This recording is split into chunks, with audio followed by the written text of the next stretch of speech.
Ce lundi 16 mai, le collège Henri Vallon a stoppé son activité l'espace d'une après-midi pour participer à une action humanitaire, la course contre la faim. À cette occasion, ce sont pas moins de 162 collégiens, issus des classes de 6e, 5e et 4e, qui ont chaussé les baskets pour réaliser des tours du collège. L'objectif ? Récolter des promesses de dons à chaque tour parcouru. Responsable du réseau Réussite scolaire à SMH, Fabrice Léo revient sur cette journée. Alors aujourd'hui c'est un moment très fort, on fait une action contre la faim.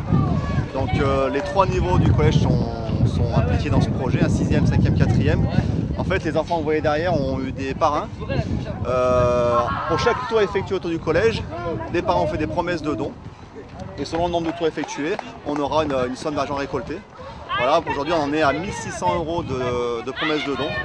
Donc ils vont aller directement à cette association d'action contre la faim. Pour le bon fonctionnement de cette course aussi, certains élèves, on va dire décrocheurs, qui appartiennent au LATI. Le LATI c'est une cellule du collège, c'est le lieu d'accueil temporaire individualisé. Certains élèves vont participer à cette logistique en envoyant des lettres aux entreprises locales de Saint-Martin-d'Air pour avoir une espèce de sponsoring. Et certains ont répondu spontanément présents en donnant des lots de récompenses, en participant également au ravitaillement qu'il y aura de la fin de la course, en boissons, en gâteaux, etc. Donc ces élèves ont participé en envoyant ces lettres, comme je l'ai dit, en téléphonant pour relancer ces entreprises. Et ils ont été le maillon essentiel au bon fonctionnement de cette course. Et malgré le vent qui soufflait fort en cette journée printanière, la course contre la faim s'est déroulée à merveille. Anissa fait partie des 4 élèves d'Henri Vallon qui ont contribué à la mise en place de l'opération.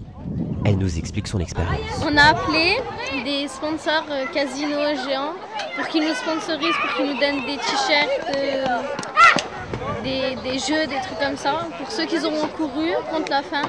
Et à chaque fois qu'ils courent là, autour du collège, on fait un tampon. Le nombre de tours qu'ils ont fait, on leur donne, leur sponsor, il leur donne 1 € ou 2 € des sous.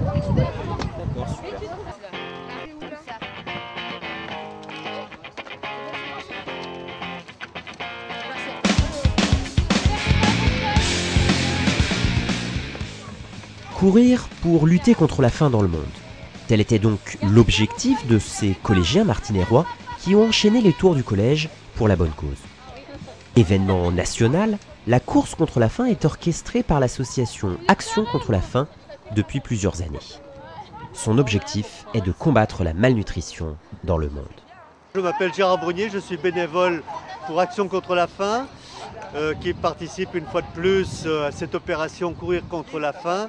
Et avec le collège Henri Vallon, nous avons organisé cette année une course, comme l'année dernière, une course qui va être destinée à favoriser les enfants cette année du Zimbabwe.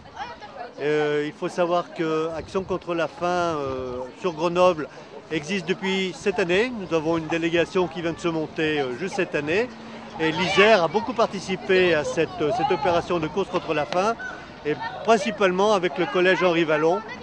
Je suis déjà intervenu pour sensibiliser les élèves et je vois que la mobilisation était très forte. Chaque élève a su ramener un maximum de parrains et que le collège a fait vraiment le maximum pour que cette opération soit une réussite.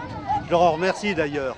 Et puis, ma foi, je souhaite à tous ces élèves de rapporter le maximum pour les enfants, pour les autres enfants du Zimbabwe qui attendent d'eux un maximum de leur effort. En tous les cas, bravo à Henri Vallon, qui est un des collèges où il y a eu un grand nombre de participants sur les collèges grenoblois. Bravo encore.